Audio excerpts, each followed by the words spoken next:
नमस्कार ma'am, my name is Rituraj. And this side Ankit. आपका सवाल है हमारे केमिस्ट्री प्रोजेक्ट में हमने अपनी बार दो प्रोजेक्ट एक साथ बनाए हैं। फर्स्ट है green synthesis of silver nano particles from Neem leaf extract और दूसरा हमारा है सिलिका जेल फ्रॉम राइसेस। सबसे पहले हम अपना एक्सप्लेन करते हैं green synthesis of nano particles silver के। सबसे पहले में हमने कॉलेज के प्लांट से नीम लीफ कलेक्ट की, उनको चॉप किया। देन हमने ब्यूरोडन पिस्टल से उनको मैश करके उसमें थोड़ा पानी डिस्टिल वाटर डाल के उसको हीट किया ताकि वो एक्सट्रैक्ट बन जाए। देन हमने फ़िल्टर आउट किया, वहाँ पे हमारा प्रोसीजर आपके साथ और हमारा फिल्ट्रेट है हमारे यहाँ पे फ़िल्टर आउट किया। देन उसमें हमने 1 ml AgNO3 का सोल्यूशन उसमें डाला, 50 ml extract and 50 ml AgNO3 का सोल्यूशन डाला। मिक्स करके हमने उसको 1 घंटे तक स्टीयर किया जिससे येलोइश कलर आ गया। देन हमने 1 घंटे बाद इसमें ड्रॉप वाइज 1 मोलर NaOH ताकि उसको थोड़ा बेसिक हो जाए वो जो हमारा अरोमा है, ड्रॉप वाइज डाला। जब तक वो ब्राउन कलर का ना हो जाए सोल्यूशन। ब्राउन कलर के सोल्यूशन के बाद ये इंडिकेट करता है कि जो हमारे सिल्वर के नैनो पार्टिकल्स है वो अंदर बन चुके हैं अंदर।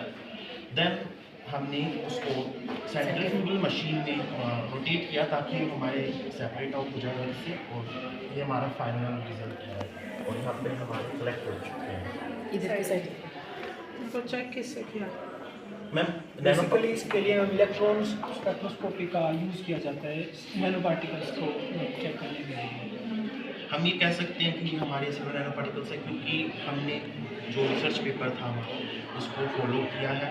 हाँ, हम पूरी टोटल कंडीशंस जो उस लैब में थी यहाँ पे हम क्रिएट नहीं कर सकते, तो थोड़ी बहुत इम्प्योरिटीज़ हो सकती हैं, बट हम कह सकते हैं कि हमारे सिल्वर नैनो पार्टिकल्स हैं। एप्लीकेशंस सो इसकी एप्लीकेशंस ये हैं, बेसिकली इसको सबसे बड़ा यूज़ तो इसको क्या एंटी कैंसर के लिए यूज़ किया जाता है। जैसे कि जो हमारे बॉडी के अंदर कैंसर जब हो जाता है तो उसके वो क्या उस बीमारी में ऑटोमेटिकली हमारी बॉडी के अंदर कुछ ऐसे टिश्यूज़ ऑलरेडी प्रेजेंट हो जाते हैं जो उसको प्रमोट करते रहते हैं कैंसर को। तो जो ये नैनो पार्टिकल्स होते हैं ये क्या करते हैं, उसका जो टिश्यूज़ क्रिएट हुए हैं उनको उनको ख़त्म करने का काम करते हैं। सो एज अ रिज़ल्ट जो हमारी कैंसर डिजीज़ है वो ऑटोमेटिकली फिनिश हो जाती है, मतलब ख़त्म हो जाती है। और जो अभी इसका यूज़ मतलब ये स्टडी चल रही है इसके ऊपर, इसका अभी एनिमल्स के ऊपर यूज़ किया है। सो उस पर तो इसने मतलब अच्छा इफेक्ट डाला है, मतलब उसका मतलब अच्छे इफेक्ट मिले हैं, लेकिन अभी ह्यूमंस पे अभी इसकी स्टडी चल रही है। हम कह सकते हैं कि भविष्य में AgNPS का इस्तेमाल हो सकता है। और ग्रीन लीव्स का हमने इस्तेमाल इसलिए किया है क्योंकि इसमें टार्पिनोइड्स, पॉलीफिनॉल्स और फ्लेवोनॉइड्स होते हैं जिससे वो कैप्चर कर लेता है, जिससे हमारे पार्टिकल्स सिल्वर नाइट्रेट डाल रहे हो आप, उसमें आप ग्रीन लीव्स डाल रहे हो तो सिल्वर को अलग कर रहे हो, नैनो पार्टिकल बना रहे हो। तो मेन रिएक्शन क्या होती है इसमें? ऐसा क्या है सिल्वर सेपरेट आउट हो गई नाइट्रेट से? जो टार्पिनोइड्स और फ्लेवोनॉइड्स हैं हाँ। वो सिल्वर नाइट्रेट के साथ रिएक्ट करते उसकी हैं। जो बॉन्डिंग होती है उसको स्ट्रॉन्ग करने का काम करती है। रिएक्शन दिखा के तुमने रिएक्शन दिखा के क्या क्या रिएक्शन नहीं क्या मिली नहीं है।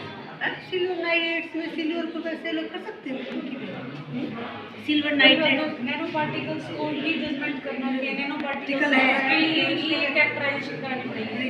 कैरेक्टराइजेशन भी सेम या टेम से आप ये निकालो कि ये नैनो पार्टिकल है, लेकिन इसमें क्या है रेंज 50 मिलियन से लेकर 700 माइक्रोमीटर से आपका नया टॉपिक आपको लग रहा है कि ये हमारे नैनो पार्टिकल ही है, तो आप इनको चाहे ड्राई करके या जिस भी फॉर्म में बना के एक बार इनका सैम टैम करवा के देखो। अगर पार्टिकल की साइज की रेंज नैनो रेंज में आती है तभी आप कह पाओगे ये नैनो पार्टिकल्स है। ठीक है। किसी भी चीज को नहीं अच्छा है, लेकिन ना इसको ट्राई पक्का करना कि ये नैनो है या नहीं है। पक्का यहाँ हो जाते होंगे मैम अपने MDU में तो नैनो का बहुत सारा काम चलता है। सैम हो नैनो का काम चलता है बहुत सारा। बनने को किसी भी चीज को अगर होगा ना नैनो हो जाएगा, तो जो बोतल वही नैनो की होगी। वही कह रहे हैं ये तो पार्टिकल जो सिल्वर की वो नैनो, लेकिन पता क्या मैंने कहा कि भाई आपके दिखाई दे रहे हैं तो क्या हम उसको बनाए से देख सकते हैं क्या? सिंगल को नहीं देख सकते, हम वाली ठंडा हो जाता है।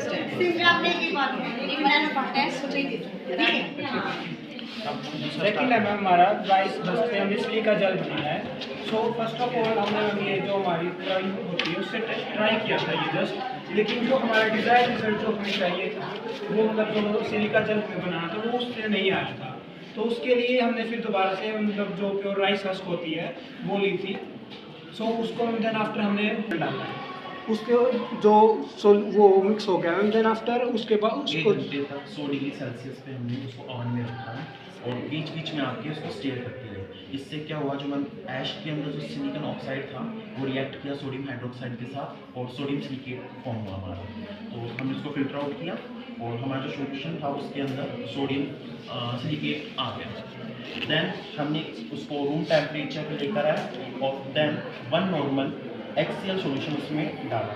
जिस तरह से हमने डाला मैम, तो इस तरह से हुआ, जब ये दूध फटता है ना तो उस तरह से फॉर्म हुआ। तो उसके प्रेसिपिटेट्स अलग हो गए और उसमें NaCl और वाटर था, वो तो डायरेक्ट जो हमारा ये नीचे मतलब फिल्ट्रेट बचा हुआ है NaCl सॉल्ट डिसॉल्व हो गया होगा वाटर में, और जो हमारा मतलब जो प्रेसिपिटेट था मैम वो ऊपर निकल गया। ये जो हमारे सिलिका जेल है, बेसिकली जो सिलिका जेल होता है मैम वो जैसे वाइट कलर का होता है। सो जैसे कि इसमें ना बीच में कैंसिलेशन प्रोसेस होती है, वो इसलिए होती है क्योंकि जो हमारी जो ये ब्लैक ऐश है इसको मतलब इस टेम्परेचर मतलब ओवर ज़्यादा टेम्परेचर 700 से ऊपर गर्म करने पर ये ऑटोमेटिकली वाइट कलर में टर्न हो जाती है। लेकिन ये उस प्रोसेस नहीं होने के कारण ये बीच में हमारा ब्लैक कलर का सिलिका जेल बना हुआ है। हमने ब्लैक ऐश से ही सिलिका जेल इसको ना प्यूरिफाई फॉर्म में देंगे। आप इसका ब्लैकनेस नहीं हटाओगे ना तो पॉसिबिलिटी नहीं है ना कि डीग्रेडेशन करना पड़ेगा इसका पहले। मैम एक्चुअली हमारे पास 10 शॉर्टेज थे यहाँ पे। नहीं, लेकिन आइडिया इनोवेटिव है। हाँ, बस बहुत बढ़िया प्रोजेक्ट तुमने मतलब एक रूटीन के आइडिया से हटके थोड़ा सा अलग सोचा है। हाँ, बर्निंग की बजाय इसको आप कुछ और बोलोगे क्योंकि इसके बर्निंग में तो सरकार भी बैन कर रही है। इसकी जगह आप इसके एप्लीकेशंस ये हैं, इसको जैसे कि मॉइस्चर एब्जॉर्ब करता है तो इसको एक एंटी रस्टिंग एजेंट से रिप्लेस कर सकते हैं, क्योंकि रस्टिंग आप वो वाटर के कारण नहीं होती है। तो मतलब अगर ये मॉइस्चर को एब्जॉर्ब कर लेगा तो रस्टिंग तो होगी, लेवल को मेंटेन करता है। और जैसे कि हमारी एंशियंट कैल्शियम कार्बोनेट भी यही काम करता है। कैल्शियम कार्बोनेट भी यही काम करता है। मैम एक्चुअली जो करता है, बट जो सिलिका जेल है वो अपनी वेट का 40% तक वाटर अब्जॉर्ब कर लेता है हाइड्रोजन बॉन्डिंग। और ये फिर एक तरीके से ये दिखा रहे हैं, ये वाली जो चीज़ वेस्ट है उससे वो चीज़ हम बना रहे हैं। कैल्शियम कार्बोनेट फिर हम अलग तरीके से बनाते हैं, वेस्ट के लिए हमने वो चीज़ बना ली। ज़्यादा वाटर इसको वही बेटर रहेगा शुगर कंटेंट कम है और न्यूट्रिशन वैल्यू लगभग 0 है।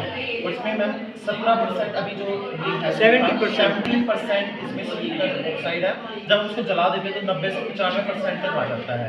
जो कार्बोहाइड्रेट्स लेनिंग्स है वो बर्न आउट हो जाते हैं। वैसे जलाने का तो प्रोसीजर वैसे बैंड है, ये तो जला के तो तुम और ज़्यादा पोल्यूशन है। फर्नेस में जला सकते हैं, एनवायरनमेंट में जलाने के हाँ वो मतलब इस तरीके से आप लाइट को थोड़ा सा लाइट नहीं होने के जलाएंगे पर और इसको रीयूज भी कर सकते हैं। सिलिका जेल को एक बार यूज़ करने के बाद इसमें 40% तुमने सिलिका जेल पाउडर है